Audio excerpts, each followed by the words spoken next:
जय जगन्नाथ भाई भौणी माने उत्कल घर पाठशाला पुणी थरे आपण मानंकु स्वागत करुछि। तेणु आसंतु पुणी थरे आज मोर मेंसुरेशन क्लास आरंभ करिबा।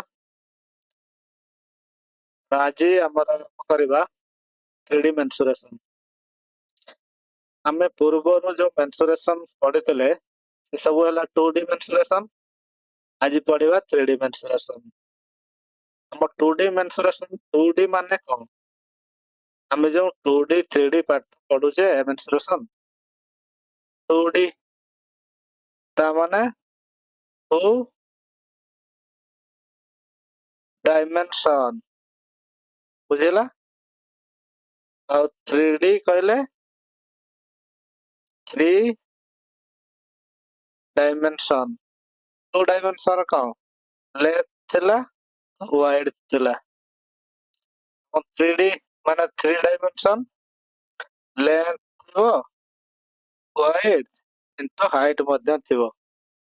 ता माने हमें पूर्व वर्ग क्षेत्र आयत क्षेत्र पढ़ितले तो एटा हम आज पढ़िबा 3 डायमेंशन रे इला क्यूब आ घन समघन क्यूब ता माने समघन बुझिला। ता माने यार प्रत्येक बाहु समान समघन कहले आपण माने जो लूडो लूडोर जो डाइस लूडो आपण माने खेलथिबे से जो लूडोर जो डाइस टा सेटा पूरा सेटा समघन बुझिला।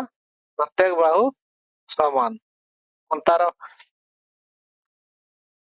ए जो तळ केतटा तार पार्श्व केतटा 6टा एवं तार बाहु केतटा 12टा बुझिला। यार विशेष करी प्रश्न रे आसे तार क्षेत्रफल तार वक्र पृष्ठ तार क्षेत्रफल दुईटा क्षेत्रफल वक्र पृष्ठ तलर क्षेत्रफल क्षेत्रफल कि मन करा जो गोटे रूम रूम रो ए चारि कड़ एटा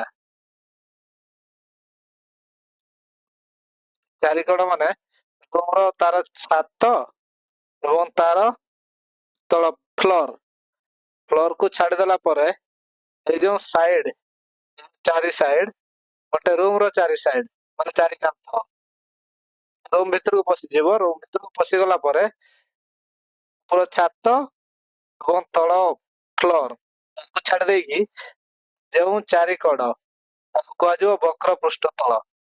क्षेत्रफल केते हबो ताले समघनर वक्र पृष्ठ तलर क्षेत्रफल हबो 4 into a square। जेहेतु चारि कांथ चारि साइड अछि ता माने ए चारि साइड गोटे गोटे वर्ग क्षेत्र के नय तेणु गोटे क्षेत्रर स्क्वायर वर्ग क्षेत्र क्षेत्रफल कोन 12 वर्ग तेणु चारिटा क्षेत्रफल माने चारिटा वर्ग क्षेत्र अछि। हम चारिटा कांथ रूम भीतर पसी गला परे चारि साइड जो कांथ चारिटा वर्ग क्षेत्र सह समान तेणु सेटा कहा जाउछि समघनर कोन वक्र पृष्ठ तल। वक्र पृष्ठ तलर क्षेत्रफल कहले ताले हमें चारिटा वर्ग क्षेत्र पाइले 4 गुणन वर्ग क्षेत्र क्षेत्रफल स्क्वायर 4 स्क्वायर। आ गोटे क्षेत्रफल बाहर करा जाए कोन समग्र पृष्ठ तलर क्षेत्रफल समग्र पृष्ठ तलर क्षेत्रफल कहले ए जो चारिटा वक्र पृष्ठ तल तो रहला ता सहित ऐड हबो हमर छात एवं तल फ्लोर। तेणु रूम भितर जदि आपण माने अछंती ताले मने करंतु आपण मानक चारि कड़ साइड हैला वक्र पृष्ठ तल एवं ऊपर एवं तल 6ଟା ମିଶିଗଲା। ଏପଟେ 4 ସାଇଡରେ 4ଟା ଥିଲା। ଆପଣଙ୍କ ଛାତକୁ ହିସାବ କରିଦେଲେ 5 ଏବଂ ଆପଣଙ୍କ ତଳ ଫ୍ଲୋରକୁ ହିସାବ କରିଦେଲେ 6। ତାହେଲେ ତାର କ୍ଷେତ୍ରଫଳ ହେଲେ 6 ଇଣ୍ଟୁ ଏ ସ୍କୋୟାର। ଆମେ ଯଦି ଗୋଟେ ରୁମ୍ ଭିତରେ ଛିଡା ହେଇ ଚାରିକଡକୁ ଦେଖିବା, 4ଟା କାନ୍ଥ ଅଛି, ତା ସହିତ ଉପରେ ଛାତ ଅଛି ଏବଂ ତା ତଳେ ଫ୍ଲୋର ଅଛି ଯୋଉଠି ଆମେ ଛିଡା ହେଇଥିବୁ। ତେଣୁ ସେଗୁଡାକ କଣ, 6ଟି ଯାକ ଗୋଟେ ଗୋଟେ ବରକ୍ଷେତ୍ର ସହ ସମାନ। ସେଥିପାଇଁ ତାର ପୁରା କ୍ଷେତ୍ରଫଳ କହିଲେ ସେଇ 6ଟା ବରକ୍ଷେତ୍ର କ୍ଷେତ୍ରଫଳ। ତାହେଲେ 6x ସ୍କୋୟାର। 6x ସ୍କୋୟାର ହେଲା ଆମ ସମଗ୍ର ପୃଷ୍ଠତଳର କ୍ଷେତ୍ରଫଳ। ବୁଝିହେଲା? ତାପରେ ତାର ଆୟତନ ବା ଭଲ୍ୟୁମ, ସମଗ୍ର ପୃଷ୍ଠତଳ କ୍ଷେତ୍ରଫଳ। ଇଏ ହଉଛି ଟୋଟାଲ ସରଫେସ ଏରିଆ। ଏରିଆ ଆଉ ଇଏ ହଉଛି ବକ୍ର ପୃଷ୍ଠତଳ। ଇଏ ହଉଛି କର୍ଭଡ ସରଫେସ ଏରିଆ। ବୁଝିଲା? କର୍ଭ ସରଫେସ ଏରିଆ ତାମାନେ ବକ୍ର ପୃଷ୍ଠତଳ କ୍ଷେତ୍ରଫଳ। ଟୋଟାଲ ସରଫେସ ଏରିଆ ମାନେ ସମଗ୍ର ପୃଷ୍ଠତଳର କ୍ଷେତ୍ରଫଳ। ଭଲ୍ୟୁମ ମାନେ ଆୟତନ। ଆୟତନ କଣ? ଦୈର୍ଘ୍ୟ ଗୁଣନ ପ୍ରସ୍ଥ ଗୁଣନ ଉଚ୍ଚତା। ତାହେଲେ ଧର କେତେ L, ଏଟାକୁ କୁହାଯିବ L B, ଏଟା ମନେ କରାଯାଉ H। L B into H।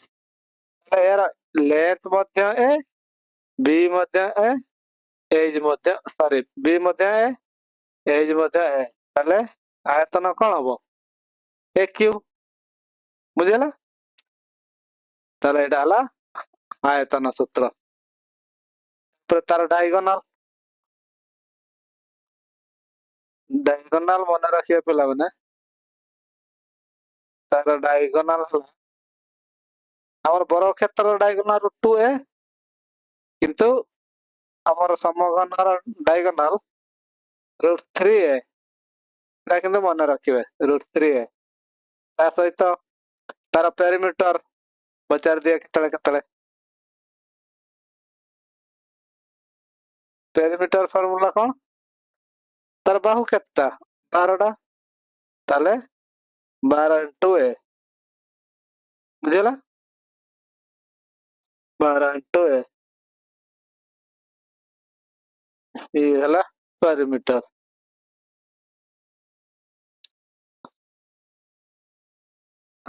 ଆମର ବକ୍ର ପୃଷ୍ଠତଳ କ୍ଷେତ୍ରଫଳ ଗଲା 4 ସ୍କୋୟାର। ତାପରେ ସମଗ୍ର ପୃଷ୍ଠତଳ କ୍ଷେତ୍ରଫଳ 6 ସ୍କୋୟାର। ଭଲ୍ୟୁମ ଗଲା AQ। ଡାଇଗୋନାଲ ଗଲା √3a। ପେରିମିଟର ଗଲା 12a। ବୁଝିହେଲା? ଇଏ ହେଲା ଆମର 3D ମେନସୁରେସନ ପ୍ରଥମ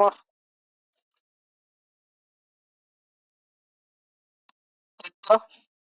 ଦ୍ୱିତୀୟ ଚିତ୍ର ଦେଖିବା। ଦ୍ୱିତୀୟ ଚିତ୍ରରେ ଆସିବ ଆମର ଇଏ କ୍ୟୁବ, ସେ ହେଲା କ୍ୟୁବଏଡ ସମଘନ, ହେଲା ଆୟତ ଘନ। ବୁଝିହେଲା? ଇଏ ହେଲା ଆୟତ ଘନ।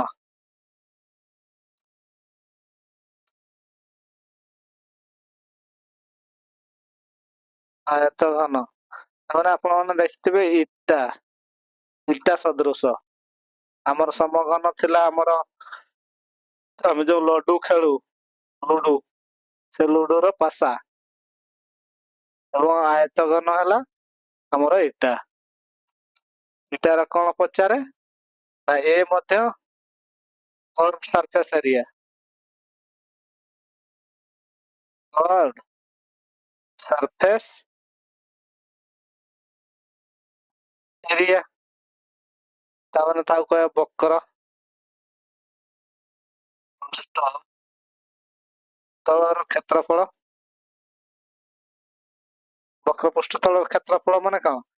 ଆମର ମନେ କରାଯାଉ ଆମର ଘରର ରୁମ୍ ଯଦି ଆୟତକ୍ଷେତ୍ର ଟାଇପ ରହିଥିବ ତାପରେ ଆମେ ଘର ମଝିରେ ଛିଡା ହେଇଯିବା।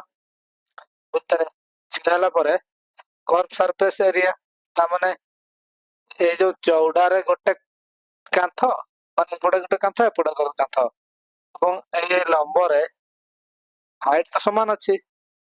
ଲମ୍ବରେ ଏପଟେ ସାମ୍ନାରେ ଗୋଟେ କାନ୍ଥ ଏଇ ସାଇଡ ରେ ଆଉ ପଛ ପଟେ ଗୋଟେ କାନ୍ଥ।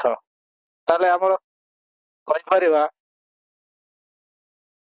2 ଇଣ୍ଟୁ ଲେନ୍ଥ ପ୍ଲସ୍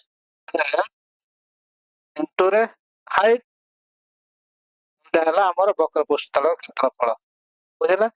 ଆମର ଦୁଇଟା ବ୍ରେଥ ଏପଟେ ଗୋଟେ ବ୍ରେଥ ଅଛି ଏପଟେ ଗୋଟେ ବ୍ରେଥ ଲେନ୍ଥ ମଧ୍ୟ ଦୁଇଟା ଏପଟେ ଗୋଟେ ଏଇପଟେ ଗୋଟେ। ବୁଝିଲା?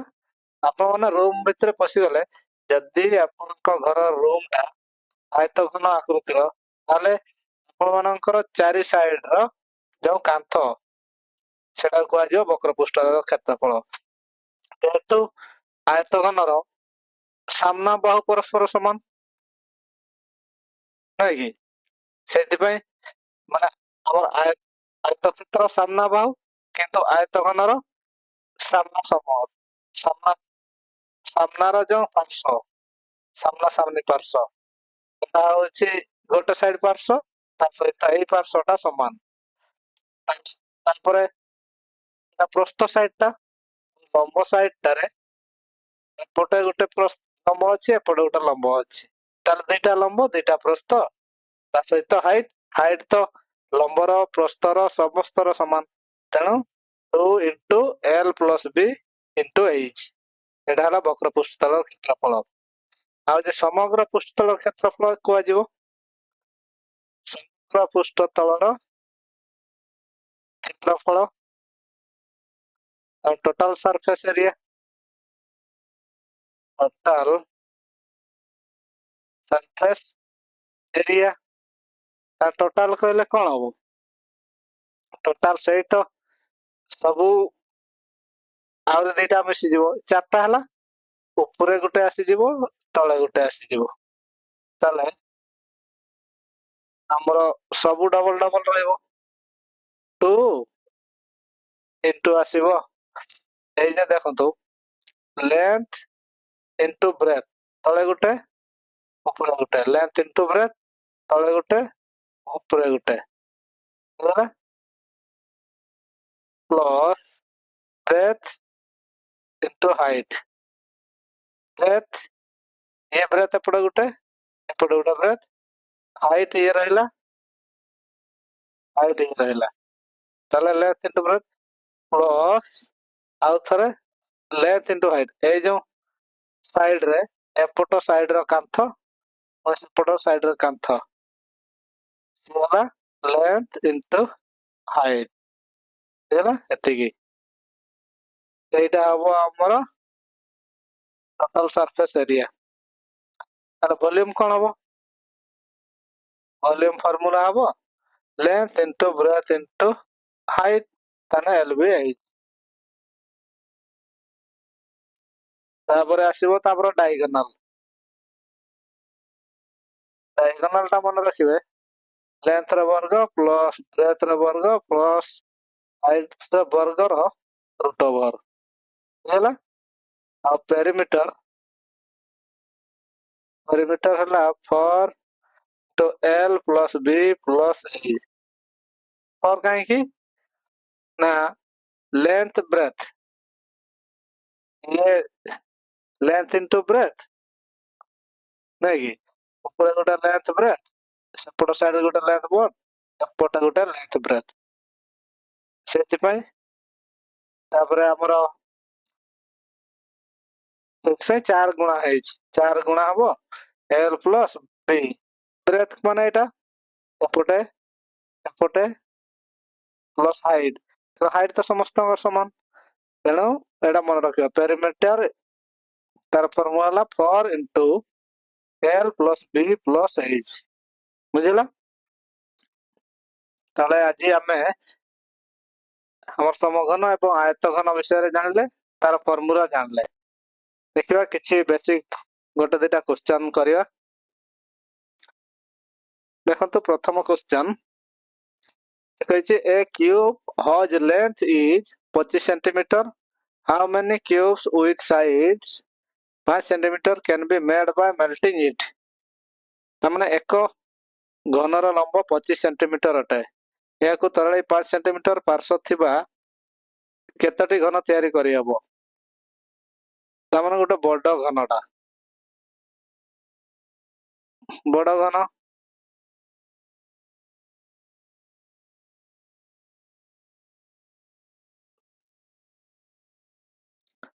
मन करा जाए एटा बड़ घनटा।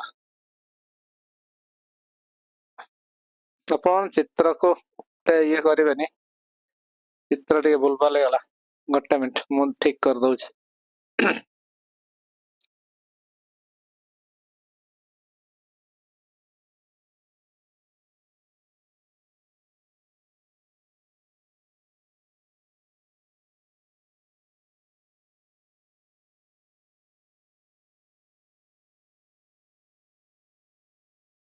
तामने रखंतु ये होछि बड़ बड़ गोटे समघन। ए समघनर कौन कौन देछि, प्रत्येक बाहु समान समघन, तेणु बाहु समान दे देछि 25 सेंटीमीटर। से कहिछि एई समघनटाकू किस करिछि, मेल्ट कराइछि। तो मेल्ट कर दिया गला, मेल्ट कर देला परे 5 सेंटीमीटर वाला छुटिया छुटिया तार 5 सेंटीमीटर थिबो जार बाहु, यार बाहु 5 सेंटीमीटर थिबो, तमाने ए इक्वल टू 5 सेंटीमीटर। ताले एई छोट समघन भलिया समघन केता तयारी कराई पारिबो। तामाने सबु बेले मन रखिबे जदि तरळेबा प्रश्न आसे से रे तो माने कोन करिवे, आयतन विषय रे भाबिबे। ताले आमे जदि तरळेबा कथा कहबा ताले पूरा आयतनटाको तरळेबा। तामाने मन करा जाऊ यार ओजन ए जो समघन, बड़ समघनर ओजन हैला 100 केजी। तामाने याको तरळेला परे ए छोटिया छोटिया जो समघन बनेबा, ए 100 केजी टाको पूरा जेतटा भी हेई पारिबो सेतटा छोट छोट समघन बनेबा। मन करा जाऊ 100 केजी रे हम 2 केजी लेखा बनै दबा, 2 केजी लेखा बनेबा ताले 50 टा बनेबा नाही, ताले ए 50 टार वजन ମଧ୍ୟ से 100 केजी हबो ना, କିଛି ହିଁ ହବ। ତାମାନେ ମୋ କହିବା କଥା ଏ ଯୋଉ ବଡ ସମଘନର ଆୟତନ ସମାନ, ଏ ଛୋଟିଆ ଛୋଟିଆ ଯେତେଟା ବି ସମଘନ ଯଦି ଏଟାକୁ ତରଳେଇକି ବନେଇବା ତାର ଓଜନ ସମାନ ରହିବ। ତାମାନେ ଏହାର ଆୟତନ ଯେତିକି ଯାହା ବି 10ଟା 15ଟା ଯାହା ବି ସମଘନ ବନେଇବା ଛୋଟ ଛୋଟ, ତାର ମଧ୍ୟ ଆୟତନ ସମାନ ରହିବା ଦରକାର, ଓଜନ ସମାନ ରହିବ। ବୁଝିଲା? ତାହେଲେ ଆମେ ଯଦି କଣ କରିବା ନା ଟୋଟାଲ ଏହାର ଆୟତନ ବାହାର କରିବା ବଡର, ତେଣୁ ବାହୁ ଦେଇ ଦେଇଛି, ତାହେଲେ ଆୟତନର ସୂତ୍ର କଣ, ଲମ୍ବ ଗୁଣନ ପ୍ରସ୍ଥ ଗୁଣନ ଉଚ୍ଚତା। ତାହେଲେ ସମଘନର ଲମ୍ବ କେତେ, ସମଘନର ଲମ୍ବ ହେଲା ଏ, ପ୍ରସ୍ଥ କେତେ ଏ, ଉଚ୍ଚତା କେତେ ଏ, ହେଲା ଏ କ୍ୟୁ। ତାହେଲେ 25 ର କ୍ୟୁ, 25 ର କ୍ୟୁ କହିଲେ କେତେ ହବ, 25 ର କ୍ୟୁ ଆସିବ ଆମର 25 କ୍ୟୁ ଦରକାର ନା, ଏଇଠି ଦେଖନ୍ତୁ ଏଟା ହଉଛି 25 ଗୁଣନ 25 ଗୁଣନ 25 ତାହେଲେ ତାହେଲେ ଏଇଟା ଆମର ଛୋଟ କ୍ୟୁବ ଯୋଉ ତିଆରି କରିବା ଆମେ ପରେ ତାର ଆୟତନ କେତେ ହବ? ତାହେଲେ 5 ର କ୍ୟୁ 5 ଗୁଣନ 5 ଗୁଣନ 5 ତାହେଲେ ଏଇ ଛୋଟ ଯଦି ଗୋଟେ ଛୋଟ କ୍ୟୁବ ର ଆୟତନ କୁ ଏଇ ବଡ କ୍ୟୁବ ର ଆୟତନରେ ଆମେ ହରଣ କରିଦବା ତାହେଲେ ଟୋଟାଲ ନମ୍ବର କେତେଟା କ୍ୟୁବ ଆମେ ବାହାର କରିପାରିବା? ହଁ କି ନାଇଁ? ବୁଝିପାରିଲେ ନା ନାଇଁ? ତାମାନେ ଏଇ ବଡ କ୍ୟୁବ ର ଆୟତନକୁ ଯଦି ଗୋଟିଏ ଛୋଟ କ୍ୟୁବ ର ଆୟତନରେ ଆମେ ହରଣ କରିବା ତାହେଲେ ଆମେ ପାଇପାରିବା ଟୋଟାଲ ନମ୍ବର ଅଫ ଛୋଟ କ୍ୟୁବ। ବୁଝିଲା? ତାହେଲେ ଆମେ 25 ଗୁଣନ 25 ଗୁଣନ 25 କୁ ଏ 5 ଗୁଣନ 5 ଗୁଣନ 5 ରେ ହରଣ କରିଦବା। ये 5 पंजा 25 5 पंजा 25 ये 5 टा 25 ତାହେଲେ 3ଟା 5 3ଟା 5 ପାଇଲେ 5 ଗୁଣନ 5 ଗୁଣନ 5 ତାହେଲେ 5 25 50 125 ଟି। ତାହେଲେ ଆମେ ଯଦି এই ବଡ ସମଘନଟାକୁ ତଳେଇବା ଏବଂ 5 ସେଣ୍ଟିମିଟର ବିଶିଷ୍ଟ ଯଦି ସମଘନ ବନେଇବା କେତେଟା ବନେଇ ପାରିବା? ତାହେଲେ 125 ଟା ବନେଇ ପାରିବା। ହେଲା? ପ୍ରଥମ ଥିଲା 25 ସେଣ୍ଟିମିଟର ର ଗୋଟେ କ୍ୟୁବ ତାକୁ ଆମେ ତଳେଇ ଦେଲା ପରେ ତାର ଆୟତନ କେତେ ହେଲା? 25 ଗୁଣନ 25 ଗୁଣନ 25 ହେଲା କି? ତାର ଆୟତନରେ ଯଦି ଗୋଟିଏ ସେ କହିଛି 5 ସେଣ୍ଟିମିଟର ବିଶିଷ୍ଟ ଛୋଟ ଛୋଟ ସମଘନ ବନେଇବ ତେଣୁ ଏହାର ଆୟତନ ଆମେ ଗୋଟେ ଛୋଟ ସମଘନର ଆୟତନକୁ ଯଦି ଏଇ ବଡ ସମଘନର ଆୟତନରେ ଆମେ ହରଣ କରିଦବା ତାହେଲେ ନମ୍ବର ଅଫ ଛୋଟ ଆମର ସମଘନ ପାଇପାରିବା। ଆମେ ପାଇଲୁ କେତେ?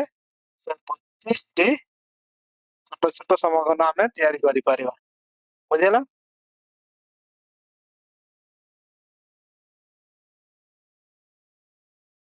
ଚାଲନ୍ତୁ ଯିବା ନେକ୍ସଟ ଆଉ ଗୋଟେ କ୍ୱେଶ୍ଚନ କୁ ଦେଖିବା।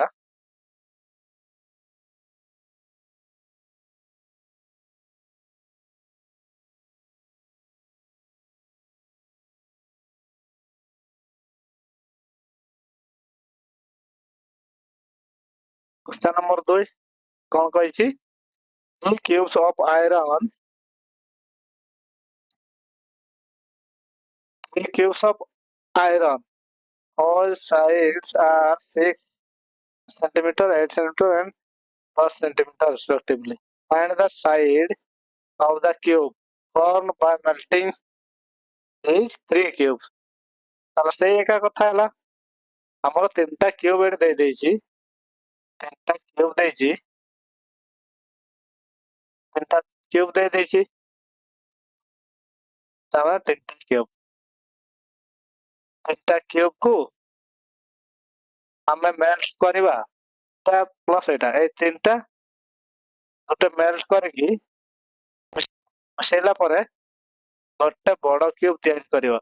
ମାନେ ପ୍ରଥମ ଯୋଉ କ୍ୱେଶ୍ଚନ ଟା କରିଥିଲେ ତାର ଏଟା ହଉଛି ବିପରୀତ ସେ ଦେଇଥିଲା ସେତେବେଳେ ବଡ କ୍ୟୁବ ଟା ଆମେ ବାଣ୍ଟିଥିଲେ ଆମେ ଛୋଟ ଛୋଟ କ୍ୟୁବ ରେ ଏଠି କିନ୍ତୁ ଗୋଟେ ମାନେ ଛୋଟ ଛୋଟ କ୍ୟୁବ ଦେଇଛି ଆମେ କୁ ବଡ କରିବା ତାମାନେ ଏମାନଙ୍କର ଆୟତନକୁ ମିଶେଇକି ବଡ କରିବା ହଁ କି ନାଇଁ? ଏମାନଙ୍କର ଆୟତନ ମନେ କରାଯାଉ ମାନଙ୍କର ବାହୁ ମନେ କରାଯାଉ A1 ଗୋଟେ A2 ଗୋଟେ ତ ମନେ କରାଯାଉ 6 ସେଣ୍ଟିମିଟର ହେଲା A1 A2 ହେଲା A3 A3 ର ବାହୁ ହେଲା 6 ସେଣ୍ଟିମିଟର A2 ତାର ବାହୁ ହେଲା 8 ସେଣ୍ଟିମିଟର A3 ର ବାହୁ ହେଲା 10 ସେଣ୍ଟିମିଟର এইটা ଆମେ ବନେଇବା 3ଟା ଯାକ ତରଳେଇବା ତାପରେ ଏଟା ଏ ବନେଇବା ଏ ବାହୁ ବାଲା ସମଘନ ବନେଇବା। ଏମାନଙ୍କର ଆୟତନ ବାହାର କରିବା। ମୁଁ କହିଛି ତରଳେଇବା କଥା ଯଦି ପ୍ରଶ୍ନରେ କୁହାଯାଇଛି ତାହେଲେ ଆପଣ ମାନେ ତାର ଆୟତନର ହିଁ ଫର୍ମୁଲା ଆପ୍ଲାଏ କରିବେ। ତାର ଆୟତନରେ ହିଁ କମ ବେଶୀ ହେଇପାରିବ। କମ ବେଶୀ ତ ହବନି, ମାନେ ଯୋଉଟା କି କନେକ୍ଟିଂ, ଆମେ ଏଟାକୁ ତରଳେଇକି ଆଉ କିଛି ଗୋଟେ ବନେଇବା, ନୁହେଁ କି? ସେଟା ହଉଛି କନେକ୍ଟିଂ କ୍ୱେଶ୍ଚନ। ତାହେଲେ ତିନିଟି ଯାକ ମାନେ କ୍ୟୁବର ଆୟତନକୁ ଯୋଗ କରିବା, ସେ ଯୋଗ ଫଳର ଆୟତନ ଏହାର ଆୟତନ ସହିତ ସମାନ ହବ। ବୁଝିଗଲା? এই ଯୋଉ ନୂଆ ଯୋଉ କ୍ୟୁବ ତିଆରି ହବ ତାର ଆୟତନ ସହିତ ସମାନ ହବ। ତାହେଲେ ବୁଝିଗଲା? ତାହେଲେ ମୁଁ କହିପାରିବି ଆୟତନ ଫର୍ମୁଲା କଣ? ଏ କ୍ୟୁ ସମାନ a1 cube plus b sorry a2 cube plus a3 cube. ବୁଝିଗଲା? এইটা হচ্ছে ତାର ଆନ୍ସର ବାହାରିଯିବ। ତାହେଲେ ଆମର a cube 16 cube plus 8 cube plus 10 cube, ତାହେଲେ 436 212 216 64 ये ହେଲା 512 64 1 0 0 ଏତିକି ହେଲା। ତାହେଲେ 6 2 8 1 1 2 5 2 7 1 17 28 ବୁଝିଗଲା ମାନେ 17 28। ତାହେଲେ a କ୍ୟୁ ପାଇଲେ 17 28, ତାହେଲେ a ଇକ୍ୱାଲ ଟୁ 17 28 ର ଘନମୂଳ। ତାହେଲେ 17 28 ର ଘନ କେତେ ପାଇବା? 1 7 2 8 ତିନିଟା। ତାହେଲେ ଆମର କେଉଁ ସଂଖ୍ୟାର ଘନରେ 8 ଅଛି? 2 ରହିଲା 1। କେଉଁ ଘନର ମଝିରେ ଅଛି 1 ଏବଂ 2 ର ଘନ? ତାହେଲେ ଛୋଟ ସଂଖ୍ୟାଟା ହବ 1, ତାହେଲେ 12। ତାହେଲେ ତ ଯୋଉ ଆମର କ୍ୟୁବ ହବ ତାର ବାହୁ କେତେ ପାଇଲେ? 12। କଣ କହିଛି? Find the side of the cube formed by the melting of three. Side ହିଁ ପଚାରିଛି, ଅପସନ ନମ୍ବର ସି ହଉଛି ବୁଝିଗଲା? ତାହେଲେ ଚାଲନ୍ତୁ ଯିବା ଆଉ ଗୋଟେ ନେକ୍ସଟ କ୍ୱେଶ୍ଚନ କୁ। କ୍ୱେଶ୍ଚନ ନମ୍ବର 3 କଣ କହିଛି? How many bricks are needed to make an 8 meter long and 6 meter high and 22.5 centimeter wide wall? Which each bricks is 25 centimeter long by 11.25 centimeter wide and 6 centimeter height? ତାର 8 metre ଲମ୍ବ 6 metre ଉଚ୍ଚ ଓ 22.5 centimetre ଚଉଡା କାନ୍ଥ ତିଆରି କରିବା ପାଇଁ କେତୋଟି ଇଟା ଆବଶ୍ୟକ ଯଦି ପ୍ରତ୍ୟେକ ଇଟାର ଲମ୍ବ 25 ସେଣ୍ଟିମିଟର ଚଉଡା 11.25 ସେଣ୍ଟିମିଟର ଉଚ୍ଚତା 6 ସେଣ୍ଟିମିଟର ଅଟେ? ତାହେଲେ ଏଠି ବୁଝନ୍ତୁ, ଏ ବଡ କାନ୍ଥଟା ତିଆରି କରିବା, ବଡ କାନ୍ଥ ତିଆରି ହବ। ଯଦି ଏଇ କାନ୍ଥଟା ତିଆରି ହବ,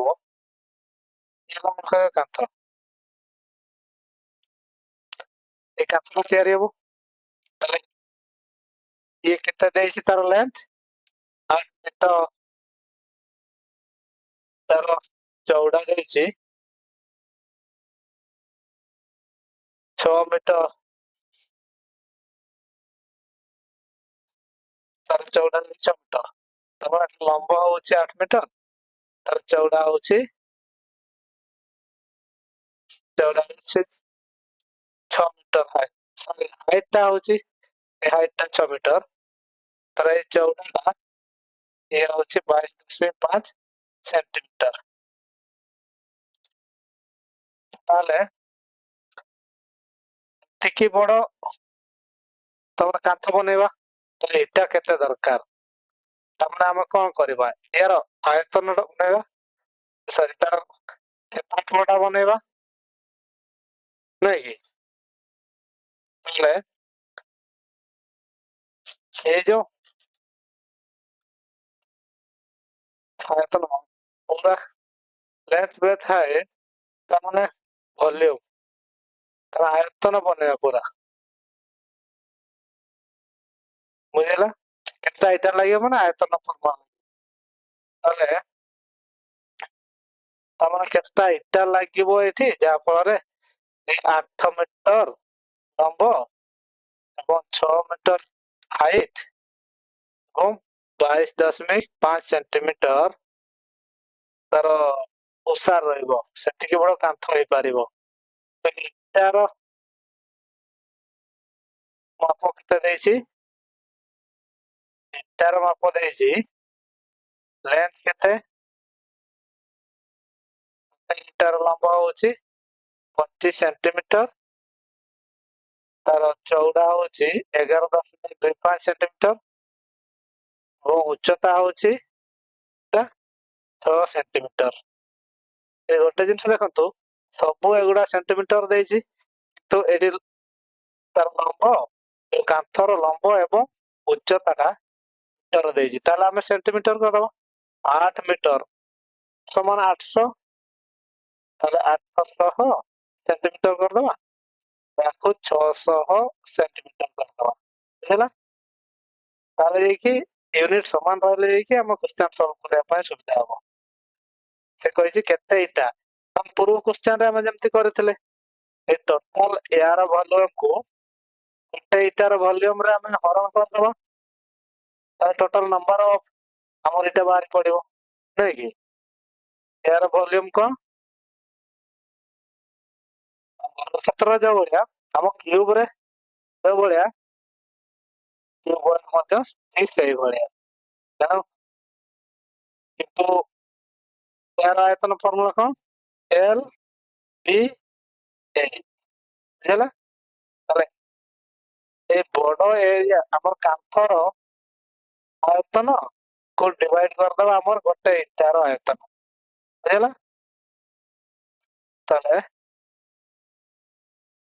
କେତେ ଅଛି? 800 ଲେନ୍ଥ, ଆମର ହାଇଟ୍ କେତେ ଅଛି? 600 ଗୁଣନ ଆମର କାନ୍ଥଟା କେତେ ଚଉଡା ଅଛି? 22.5 ବିଭକ୍ତରେ ଗୋଟେ ଇଟା ହରଣ କରିଦବା, ତାର ନମ୍ବର ଅଫ ଇଟା ବାହାରି ପଡିବ। ତାର ଏହାର ଆୟତନ କେତେ? ଲମ୍ବ କେତେ? 25, 25 ଗୁଣନ 6 ଗୁଣନ ଚଉଡା କେତେ? 11.25, ତାହେଲେ ଏ ଦେଖନ୍ତୁ 11.2 11 ଦୁଣା 22, 25 50, ତାହେଲେ ଇଏ ହଉଛି 2ରେ କଟିବ, ତାହେଲେ 2 3 6 6 3 ଦୁଣା 6 ଶୂନ, ତାହେଲେ 25ରେ କାଟିବା, 25 ଅଷ୍ଟା 200, 25 ଅଷ୍ଟା 200, ତାହେଲେ ଆଉ ବଞ୍ଚିଲା କେତେ? 808, 800 ଗୁଣନ 8, 8 64 ଏକାଶନ, ଏତିକି ଇଟା ତାର ଲାଗିବ 6400, 6400, ବୁଝିଲା? ये ହେଲା क्वेश्चन। ଚାଲନ୍ତୁ ଆଉ ଗୋଟେ ଦିଟା କ୍वेଶ୍ଚନ ଦେଖିବା।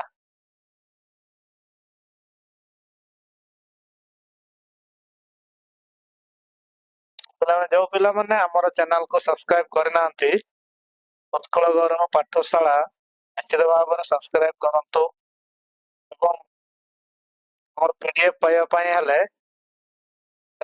ଆମ ଡେସ୍କ୍ରିପସନରେ ଲିଙ୍କ ଅଛି, ଉତ୍କଳ ଗୌରବ ପାଠଶାଳା, ସେଥିରେ ଜଏନ ହେଇଯିବେ, ବୁଝିଲା? ଆଉ ଆମର ଯୋଉ କଣ୍ଟେଣ୍ଟ କିପରି ଲାଗୁଛି ଆପଣ ନିଶ୍ଚିତ ଭାବରେ କମେଣ୍ଟ ମାଧ୍ୟମରେ ଜଣାନ୍ତୁ। ଚାଲନ୍ତୁ ଆରମ୍ଭ କରିବା କ୍वेश्चन number 4। A cuboid has been formed by adding two cubes with sides 8 centimeter. Find the area of the entire surface of that cuboid। ତାମାନେ ସେ କହିଛି ସେଣ୍ଟିମିଟର ବ୍ୟାସ ଥିବା ଦୁଇଟି ସମଘନକୁ ଯୋଡି ଏକ ଆୟତଘନ ତିଆରି କରାଯାଇଛି। ସେଇ ଆୟତଘନର ସମୁଦାୟ ପୃଷ୍ଠତଳ କ୍ଷେତ୍ରଫଳ କେତେ ହେବ? ତାମାନେ ଇଏ ଗୋଟେ ସମଘନ,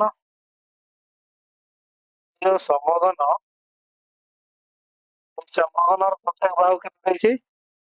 A ସମାନ 8 ସେଣ୍ଟିମିଟର। ଏଇ ସମଘନ ଏଭଳିଆ ଦୁଇଟାକୁ ସେ ଜଏଣ୍ଟ କରିଦେଇଛି। ଜଏଣ୍ଟ କରିକି କଣ କରିଛି? ସେ ଗୋଟିଏ କରିଦେଇଛି।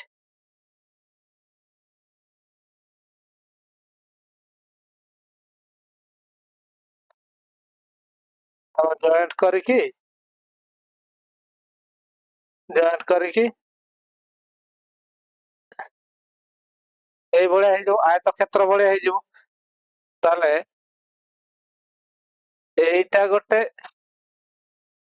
ଜଏଣ୍ଟ ହେଇଛି, ଏଇଟା ଗୋଟେ କ୍ୟୁବ, ଇଏ ତାହେଲେ 8 ସେଣ୍ଟିମିଟର, ଇଏ 8 ସେଣ୍ଟିମିଟର, ବୁଝିହେଲା? ତାର ଲମ୍ବ ହେଇଗଲା ତାହେଲେ କେତେ? 16 ସେଣ୍ଟିମିଟର। କିନ୍ତୁ ପ୍ରସ୍ଥ ବ୍ରେଡଥ ସେଇ ସେତିକି ରହିବ 8 ସେଣ୍ଟିମିଟର ଏବଂ ହାଇଟ ମଧ୍ୟ 8 ସେଣ୍ଟିମିଟର ରହିବ, ବୁଝିହେଲା? କେବଳ ଏଇ ଲେନ୍ଥ ରେ ପରିବର୍ତ୍ତନ ଆସିବ, 16 ସେଣ୍ଟିମିଟର ହେଇଯିବ, ବୁଝିହେଲା? ତାହେଲେ ସେ ପଚାରିଛି ସେ ଆୟତଘନର ସମୁଦାୟ ପୃଷ୍ଠତଳ କ୍ଷେତ୍ରଫଳ। ଆୟତଘନର ସମୁଦାୟ ପୃଷ୍ଠତଳ କ୍ଷେତ୍ରଫଳ ସୂତ୍ର କଣ? 2 ଇଣ୍ଟୁ ଆମର ଲେନ୍ଥ ଇଣ୍ଟୁ ବ୍ରେଡଥ ପ୍ଲସ ରେ ଆମର ବ୍ରେଡଥ ଇଣ୍ଟୁ ହାଇଟ ପ୍ଲସ ରେ ଲେନ୍ଥ ଇଣ୍ଟୁ ହାଇଟ। ତାମାନେ ଆମର ଲେନ୍ଥ ବ୍ରେଡଥ ର ଦୁଇଟା, ତଳେ ଗୋଟେ ଉପରେ ଗୋଟେ ହେଲା। ବ୍ରେଡଥ ଆଉ ହାଇଟ ଏପଟ ସାଇଡ ଗୋଟେ ଏପଟ ସାଇଡ ଗୋଟେ, ବ୍ରେଡଥ ହାଇଟ ର। ତାପରେ ଲେନ୍ଥ ହାଇଟ ଏପଟ ଫ୍ରଣ୍ଟ ରେ ଗୋଟେ ରହିଥିବ, ତା ବ୍ୟାକ ସାଇଡ ରେ ଗୋଟେ ଯୋଉ ରହିଛି ଲେନ୍ଥ ଆଉ ହାଇଟ ର, ବୁଝିହେଲା? ତାହେଲେ 2 ଏଠି ଲେନ୍ଥ କେତେ ପାଇଲେ? 16 ଇଣ୍ଟୁ ବ୍ରେଡଥ କେତେ? 8 ପ୍ଲସ ବ୍ରେଡଥ କେତେ? 8 ଇଣ୍ଟୁ ହାଇଟ କେତେ? 8 ପ୍ଲସ ଲେନ୍ଥ କେତେ? 16 ଇଣ୍ଟୁ ହାଇଟ କେତେ? 8। ତାହେଲେ ଏତିକି ସଲ୍ଭ କରିବା। 2 ଗୁଣ 16 ଟା 128, 16 ଟା 6 ଟା 48 ରୁ 8 4 8 4 12 128 ଯୁକ୍ତ 64 ପ୍ଲସ 128 କେତେ ହେଲା?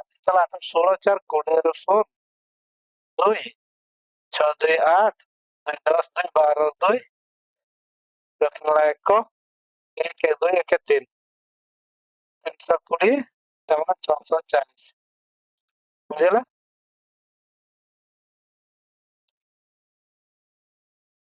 ତାହେଲେ ୟାର ଏ ଆୟତଘନ ଯୋଉ ହେଲା ସମୁଦାୟ ପୃଷ୍ଠତଳର କ୍ଷେତ୍ରଫଳ କେତେ? ଏତିକି, ତାହେଲେ ଏଟା କଣ ହବ? 2 ସେଣ୍ଟିମିଟର। ତାହେଲେ ଘନ ସେଣ୍ଟିମିଟର ହବ, ବୁଝିହେଲା? ତାହେଲେ ଚାଲନ୍ତୁ ଯିବା next question.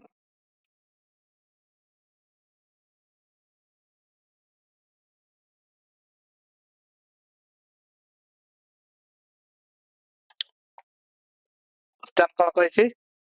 What is the maximum length of a box can be placed in a 12 meter long and 9 meter wide and 8 meter high room? ତାମାନେ ଗୋଟେ ରୁମ୍, ଏ ଗୋଟେ ରୁମ୍,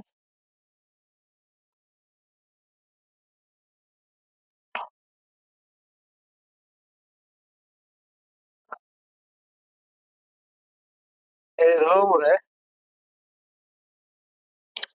ରୁମ୍ ରେ ଏ ଲେନ୍ଥ ଦେଇଛି କେତେ? 12 ମିଟର, ୱାଇଡ୍ କେତେ? 9 ମିଟର, ବ୍ରେଥ ହଉଛି 9 metre, L ହଉଛି 12 metre, height ହଉଛି 8, ହାଇଟ୍ ଟା ହଉଛି 8 ମିଟର। ତାହେଲେ ଆମର ସେ ପଚାରିଛି 12 ମିଟର ଲମ୍ବ, 9 ମିଟର ଉଚ୍ଚତା ଏବଂ 8 ମିଟର ଉଚ୍ଚ ଥିବା, ସରି 9 ମିଟର ଚଉଡା ଏବଂ 8 ମିଟର ଉଚ୍ଚତା ଥିବା ଗୋଟିଏ କକ୍ଷର ସର୍ବାଧିକ କେତେ ଲମ୍ବର ଗୋଟିଏ ବକ୍ସ ରଖାଯାଇ ପାରିବ? ତାହେଲେ କେତେ ଲମ୍ବର? ତାମାନେ ଆମେ ଯଦି ସିଧା ରଖିବା ତାହେଲେ ସେ 12 ମିଟର ରଖିପାରିବା, କିନ୍ତୁ ସେ କହିଛି 12 ମିଟର ଅଧିକା। ଅପସନ ଦେଇଛି କେତେ 17, 20, 25। ତାମାନେ ନିଶ୍ଚିତ ଭାବରେ ଆମେ ଏଇ କଣିଆ କଣିଆ ରଖିବା, ହଁ କି ନାଇଁ? ତାମାନେ କର୍ଣ୍ଣ, ଆମେ ତାହେଲେ ଏହାର କର୍ଣ୍ଣ ସୂତ୍ର କଣ ଜାଣିଛେ? ଆମର ଆୟତଘନର କର୍ଣ୍ଣ ଫର୍ମୁଲା, ତାହେଲେ କ୍ୟୁବଏଡ ର डायगोनल फॉर्मूला कौन? L square plus B square plus A square root over, हाँ कि नहीं? ये तार डायगोनल ता पाई जिमा हमें एल केते 12 रो वर्ग प्लस बी होची 9 रो वर्ग प्लस हाइट होची 8 रो वर्ग, यार रूट ओवर ये 144, ये 81, ये 64 रूट ओवर। ताले 4 के 5 4 9, ताले 6 8 14 4 20, 4 के 5 4 9 6 8 14 4 18, सॉरी 1 1 2 2 8 9 रो वर्ग तान वर्गमूल, ये ताले केते रो? ये होची 17 रो वर्ग, बुझला? ताले हमर बस केते लंबा इठ रखाई पारिबो, ए जो एठी केते लंबा रो बक्स रखाई पारिबो, कुणिया कुणिया टिके रखा जिवो, तमाने एठी ऊपर तो रखा जिवोनी, एठी रखा जिवो कुणिया कुणिया, होला कि? देखो बुझिया पाई मु कहितली कर्ण कोउटा, କିନ୍ତୁ ରଖାଯିବ କେମିତି? ଏଇ ତଳେ ରଖାଯିବ, ବୁଝିଲା? ତାହେଲେ ବାକ୍ସଟାର ଲମ୍ବା ତାହେଲେ 17 ମିଟର, ମିଟର ଦେଇଛି ତେଣୁ 17 ମିଟର ହବ, ବୁଝିଲା?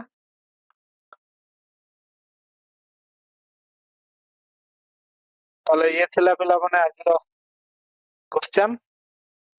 ତେଣୁ ଆଜିର କନସେପ୍ଟ ବୁଝିଲେ, ମୁଁ ଆଉ ଥରେ କହିଦଉଛି କନସେପ୍ଟ କଣ ବୁଝିଲେ ନା ଆମ କ୍ୟୁବ ର କନସେପ୍ଟ ବୁଝିଲେ, ତା ସହିତ କ୍ୟୁବଏଡ ର କନସେପ୍ଟ ବୁଝିଲେ, ବୁଝିଲା? ତାହେଲେ ନେକ୍ସଟ କ୍ଲାସ ରେ ଆମେ କ୍ୟୁବ ଏବଂ କ୍ୟୁବଏଡ କୁ ନେଇ ଆଉ ଅଳ୍ପ କିଛି କ୍ୱେଶ୍ଚନ କରିବା, ତା ସହିତ ମେନସୁରେସନ ର ଆମର ସିଲିଣ୍ଡର କନ୍ এই ସବୁ ବିଷୟରେ ଆଲୋଚନା କରିବା। ତେଣୁ ଆଜିକା ପାଇଁ ବିଦାୟ ଦିଅନ୍ତୁ ପିଲାମାନେ, ଦେଖା ହବ ନେକ୍ସଟ କ୍ଲାସ ରେ, ଭେଟ ହବ ନେକ୍ସଟ କ୍ଲାସ ରେ। ଜୟ ଜଗନ୍ନାଥ।